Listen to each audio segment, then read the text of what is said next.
Hello everyone, welcome back to our YouTube channel that is Grade Booster Academy channel. Friends and students, in the last class, in the last videos, we have learned about the concept regarding the creation of different ledgers account using the previous year balance sheet. अगर आपके पास previous year का balance sheet हो और आपको नए financial year में उन सारे लेजर्स अकाउंट्स को क्रिएट करना हो along with the opening balance, तो हमने आपको लास्ट 2 वीडियोस में उसके बारे में अच्छी तरह से समझा दिया गया था। अगर आपने वो वीडियोस अभी तक नहीं देखे हैं तो मैं आई बटन में उस वीडियोस के लिंक जरूर शेयर करूंगा, आप उससे जाके जरूर देखिएगा। तो students, let's move on towards the new concept. तो स्टूडेंट्स एंड फ्रेंड्स, हमने जो दो वीडियोस लास्ट में अपलोड किया था उसमें हमने आपको लाइबिलिटी साइड और एसेट साइड दोनों क्लियर किए थे। सिर्फ एसेट्स में एक जो ऑप्शन था that was the closing stock, उसे हमने छोड़ दिया था, उसे हमने स्किप किया था क्योंकि ना वो लेजर्स अकाउंट्स में क्रिएट नहीं होता है। तो आज हम पढ़ने जा रहे हैं क्लोजिंग स्टॉक कि हम लोग प्रीवियस ईयर का जो क्लोजिंग स्टॉक का पूरे डिटेल्स होता है वो हम कैसे रिकॉर्ड करेंगे न्यू फाइनेंशियल ईयर में। तो स्टूडेंट्स, बिना कुछ देरी करे हम बढ़ते हैं आज के कंसेप्ट की तरफ। तो स्टूडेंट्स देखिए, प्रैक्टिकल नोट्स जो हम क्लोजिंग स्टॉक्स का पढ़ेंगे उससे पहले आपको मैं जरूर बोलना चाहूंगा, आप पहले बैलेंस शीट में जाइएगा।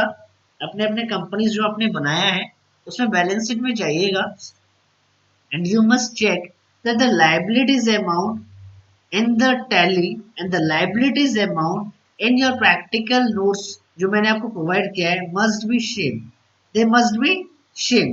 जैसे यहाँ पर देखिए लाइबिलिटीज का बैलेंस जो है 64,22,572 according to the balance sheet which I have provided in you the practical notes is also the same। But in case of fixed asset, अगर हम एसेट के साइड आते हैं, in the asset side balance तो same रहता है but यहाँ पर एक एक्स्ट्रा डिफरेंस दिखा रहा होगा।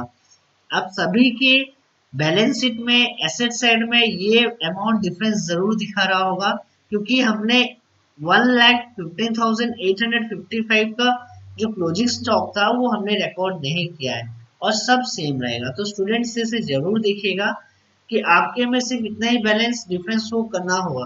अगर डिफरेंस ज्यादा दिखा रहा है या फिर डिफरेंस कम दिखा रहा है तो इसका मतलब ये है कि आपने जो रिकॉर्ड्स किए हैं सारे डाटा, उसमें कुछ अमाउंट्स में आपने कुछ मिसमैच हुआ है तो आप उसे जाके जरूर चेक कर लीजिएगा। तो आज हम बढ़ेंगे क्लोजिंग स्टॉक की तरफ। तो स्टूडेंट्स एंड फ्रेंड्स, मैंने आपको पहले भी बताया था जब टैली का फर्स्ट क्लास हमने स्टार्ट किया था कि स्टॉक होता क्या है, व्हाट इज ए स्टॉक। वापस भी मैं आपको रिकॉल कर देता हूँ। Stock is that part of the goods which remains unsold at the end of an accounting period। एक अकाउंटिंग पीरियड कंप्लीट हो जाता है बट कुछ अमाउंट्स के गुड्स होते हैं, कुछ पार्ट्स ऑफ गुड्स रहते हैं जो अनसोल्ड होके रह जाते हैं, बिकते नहीं है। तो वो जो गुड्स बचते हैं उसे हम लोग क्लोजिंग स्टॉक बोलते हैं। तो स्टॉक जो हम लोग अकाउंटिंग लैंग्वेज में बोलते हैं, in the tally language the same option is known as the inventory info. जिससे हम लोग स्टॉक बोलते हैं अकाउंटिंग लैंग्वेज में, उसे टैली में इन्वेंटरी बोला जाता है। उसे क्या बोला जाता है? इन्वेंटरी बोला जाता है। तो स्टूडेंट्स एंड फ्रेंड्स, हमने जितने भी सारे लेजर्स अकाउंट थे हमने अकाउंट्स इन्फो में जाके क्रिएट किया। बट अब जब बारी आता है स्टॉक के बारे में, स्टॉक्स ग्रुप्स के बारे में, स्टॉक आइटम्स के बारे में या फिर स्टॉक इंफॉर्मेशन के बारे में, तो हमें जाना पड़ेगा कहाँ? इन्वेंटरी इन्फो में। तो हमारा उस समय अकाउंट इन्फो का कुछ रोल नहीं रहता है उसमें। तो we will now just move towards the inventory info. तो देखिए यहाँ पर आपको तीन चार ऑप्शंस दिखाई देंगे। तो before creating the stock info, first of all we have to create a stock groups, next we have to create a units of measure, next we have to create stock items. तो हमें stock items बनाने से पहले पहले stock group बनाना पड़ेगा, उसके against में उसी के रिलेटेड यूनिट्स ऑफ मेजर्स बनाने पड़ेंगे और उसके बाद स्टॉक आइटम्स हम लोग बनाएंगे। स्टूडेंट्स, इस वीडियोस में मैं आपको इन्वेंटरी इन्फो के बहुत बारीक से बारीक चीजें आपको पूरी क्लियरली बताऊंगा। तो अगर अभी तक आपने हमारे चैनल को सब्सक्राइब नहीं किया है तो चैनल को जरूर सब्सक्राइब कीजिए, लाइक बटन को जरूर प्रेस कीजिए और अगर आपको ये वीडियोस और भी अच्छी लगे तो शेयर जरूर कीजिएगा। तो स्टूडेंट्स, आज हम बढ़ते हैं पहले स्टॉक ग्रुप्स की तरफ। तो स्टॉक ग्रुप्स को पढ़ाने के पहले मैं आपको उसके बेसिक्स फंडा समझाना चाहता हूँ कि exactly why it is required to create stock groups, हमें स्टॉक ग्रुप बनाने की जरूरत क्यों है। तो देखिए मैंने यहाँ पर एक डॉक्यूमेंट्स डॉक्स एक बनाया है, उसमें मैंने देखिए यहाँ दो प्रकार के स्टॉक ग्रुप क्रिएट किया गया है, एक है टाइप ए और एक है टाइप बी।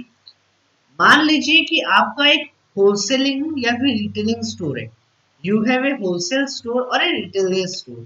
तो इन दैट केस आपके पास दो प्रकार के जो होते हैं, मतलब कलेक्शन जो ग्रुप्स होते हैं, आपने क्या किया है, दो प्रकार के जो अलमीरा होते हैं, जो प्रकार के आपको जो डेकोरेशन करने का आप आइटम्स रखते हैं, तो आपने दो प्रकार के ग्रुप्स क्रिएट किए हैं, एक टाइप ए है और एक टाइप बी है।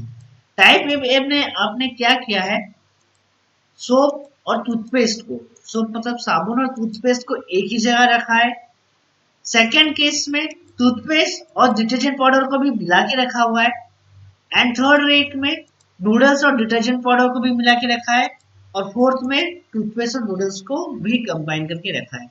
तो overall in the type A case we have seen that or we have noticed that all the different items are mixed together and are arranged in the different rows। अलग अलग रोज में हमने क्या किया है, different items को arrange किया है। But in the second type, जो हमारा सेकेंड टाइप है वो है टाइप बी। इसमें मैंने क्या किया है, इसमें मैंने अलग अलग रोज में अलग अलग आइटम्स को रखा है। जैसे फर्स्ट रोज में मैंने सोप को रखा, सेकेंड रो में टूथपेस्ट, थर्ड में detergent powder and the fourth में नूडल्स। तो हमने अलग अलग कॉलम्स में रोज में हमने अलग अलग आइटम्स को रखा है। तो स्टूडेंट्स मुझे बताइए कि अगर आपको स्टॉक्स की डिटेल्स लेना हो, अगर मैं आपसे पूछता हूँ कि आपके पास टोटल कितने क्वांटिटीज के सोप है या फिर कितने क्वांटिटीज के टूथपेस्ट है, तो in the type A case it will be little bit difficult for you for evaluation और for the valuation of the stock.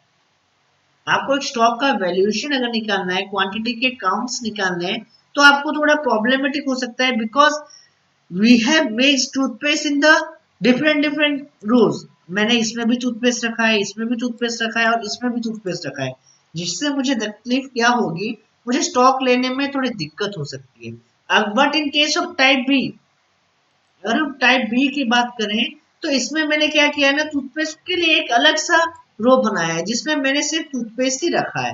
तो in that case it will be very easy to you to valuate और evaluate the stock valuation. आपको stock का एक valuation निकालना हो या फिर स्टॉक का काउंट्स निकालना हो, तो आप इजीली उससे निकाल सकते हैं if you choose the type B method. तो इससे हम लोग क्या सीखते हैं कि अगर हम लोग अलग अलग डिफरेंट ग्रुप्स बनाते हैं डिफरेंट आइटम्स के लिए, तो हमें बेनिफिट होगा उनका वैल्यूएशन लेने में, हुआ स्टॉक का वैल्यूएशन लेने में, स्टॉक का काउंट लेने में हमें सबसे इजी होगा। तो इसीलिए हम लोग यहाँ पर स्टॉक ग्रुप यूज करते हैं टैली में। जिससे क्या होगा कि अगर समझ लीजिए आपने टूथपेस्ट का अलग ग्रुप बनाया है, डिटर्जेंट पाउडर का अलग ग्रुप बनाया है, तो आपको बेनिफिट क्या रहेगा कि आपको पता चल जाएगा कि अगर मुझे टैली में चेक करना है कि मुझे टूथपेस्ट, मेरे पास कितने टूथपेस्ट हैं and what are the valuation of the toothpaste, तो उनके क्लोजिंग स्टॉक का वैल्यूएशन क्या है वो भी आपको टैली इजीली बता पाएगा। बट अगर आप सबको मिक्स करके बनाएंगे, ग्रुप्स नहीं क्रिएट करेंगे, then it will be very difficult for you to calculate the valuation of the stocks. So we must create the different stock groups according to your practical notes। अब जो practical notes में देखिएगा second number page में, देखिए वहां मैंने closing stock का पूरा डिटेल्स दिया है, डिफरेंट आइटम्स नेम दिया है, और उसी के रिगार्डिंग मैंने डिफरेंट ग्रुप्स भी बनाया है। उसी के डिटेल्स में मैंने क्वांटिटीज भी दी है, units of measure that stands for UOM. UOM जो फुल फॉर्म है, सॉरी यूएम जो मैंने शॉर्टकट यूज किया है, UOM stands for units of measure. और उसके रेट का भी बारे में डिटेल्स दिया गया है, एडजेशन भी दिया है, अमाउंट भी दिया गया है और टैक्स रेट भी दिया गया है। तो एग्जैक्टली अभी हमको क्या करना है, यहाँ पर देखिए मैंने ऑलरेडी आपके बेनिफिट के लिए मैंने ऑलरेडी ग्रुप बना दिया है। जैसे आप देख सकते हैं, Bajaj ceiling fan, Usha AC ceiling fan and Havells AC ceiling fan को मैंने एक सिंगल ग्रुप में अपलोड किया है, that is the ceiling fan में। The same way Bajaj table fan, Usha table fan, Havells table fan को मैंने टेबल फैन ग्रुप में लिखा है, और वैसे ही मैंने रेस्ट आइटम्स को भी ग्रुप में डिवाइड किया है। तो ऐसे क्या होता है स्टूडेंट्स, इससे जैसे अगर हमने ग्रुप्स को डिवाइड करते हैं, अलग अलग आइटम्स को डिवाइड करके ग्रुप्स में रखते हैं, तो उससे बेनिफिट क्या होता है कि हमको स्टॉक का वैल्यूएशन लेने में इजी होता है। तो उसके बाद देखिएगा, उसके बाद लिखा गया है, आप देख सकते हैं जैसे आपके प्रैक्टिकल नोट्स में है कि हमारे जो फर्स्ट ऑफ ऑल आ जाता है स्टॉक आइटम्स, उसके बाद आ जाता है हमारा ग्रुप्स आ जाता है, उसके बाद आता है क्वांटिटी। आपके पास स्पेसिफिक वो जो आइटम्स है उसके कितने क्वांटिटीज आपके पास अवेलेबल हैं वो उसमें आपको डिफाइन कर देता है। और उसका फिर यूनिट्स ऑफ मेजर भी आपके पास है कि उनको मेजर करने के लिए यूनिट्स क्या क्या है।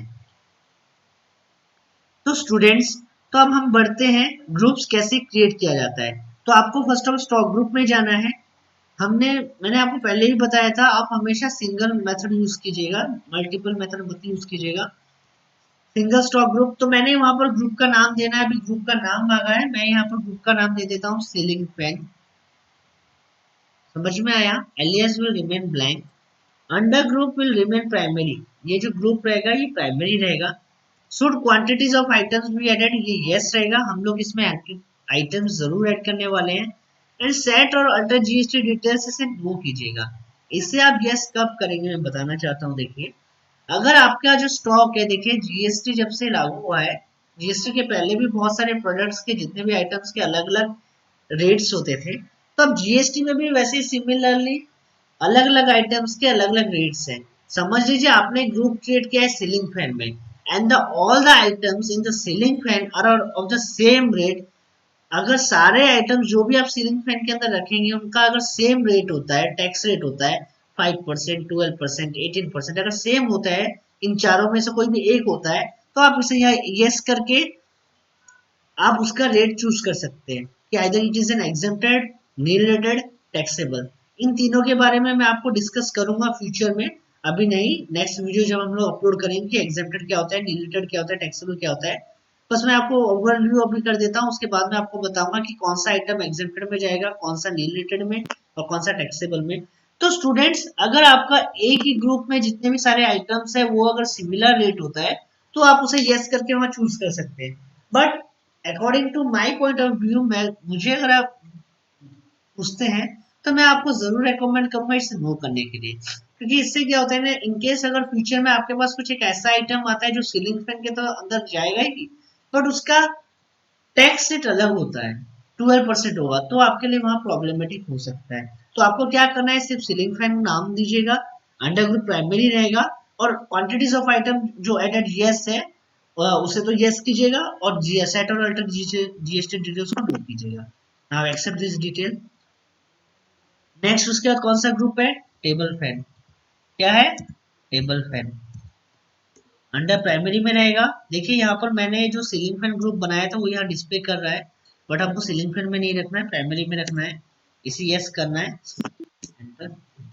तो स्टूडेंट्स, तो हमने देखा कैसे हम लोग ग्रुप्स क्रिएट करते हैं, हम डिस्प्ले में जाके देख सकते हैं कि ग्रुप कैसे क्रिएट किया जाता है। तो ग्रुप्स का पूरा डिटेल देखिए, मैंने यहाँ पर 2 ग्रुप्स किया है, मैं और रिमेनिंग ग्रुप्स क्रिएट कर देता हूँ। देखिए कैसे किया जाता है, सेम प्रोसीजर है, mixture grinder primary yes, LED bulb primary yes, and the final one is the wall clock primary yes। Students देखिए, मैंने जो सीलिंग फैन का जो है, सॉरी फैन के 2 प्रकार के ग्रुप जो बनाए थे, सीलिंग फैन और एक टेबल फैन। अगर आप चाहते हैं तो एक सिंगल ग्रुप बना सकते हैं फैन का, वैसे कुछ जरूरी नहीं है। ये ग्रुप वेरी करता है कंपनीज टू कंपनीज, कंपनीज की रिक्वायरमेंट के हिसाब से वो लोग वैसे ग्रुप बनाएंगे और आपको जैसे इंफॉर्मेशन प्रोवाइड करेंगे आप वैसे ही बनाइएगा। तो स्टूडेंट्स, तो अभी हमने सीख लिया है कि स्टॉक ग्रुप कैसे बनाया जाता है हुआ, तो इन्वेंटरी इन्फो में जाके कैसे स्टॉक ग्रुप बनाया जाता है। स्टूडेंट्स, आज के वीडियोस में बस इतना ही है, स्टॉक ग्रुप्स के बारे में ही है। हम नेक्स्ट क्लास में आपको यूनिट्स ऑफ मेजर और स्टॉक्स आइटम्स पढ़ाएंगे। स्टूडेंट्स, हम थोड़ा थोड़ा करके कंप्लीट कर रहे हैं इस चैप्टर्स को। अब धीरे धीरे अभी क्या कीजिएगा, सिर्फ सारे ग्रुप्स को रिकॉर्ड कीजिएगा, उसके बाद हम बढ़ेंगे नेक्स्ट कंसेप्ट की तरफ in the next videos related to the units of measure and stocks item. तो टिल देन स्टे ट्यून, हमारे वीडियोस को जितना भी अगर आपको अच्छे लगते हैं वीडियोस को जरूर लाइक कीजिएगा, और चैनल को अगर अभी तक आपने सब्सक्राइब नहीं किया है तो चैनल को जरूर सब्सक्राइब कीजिएगा। Thanks all.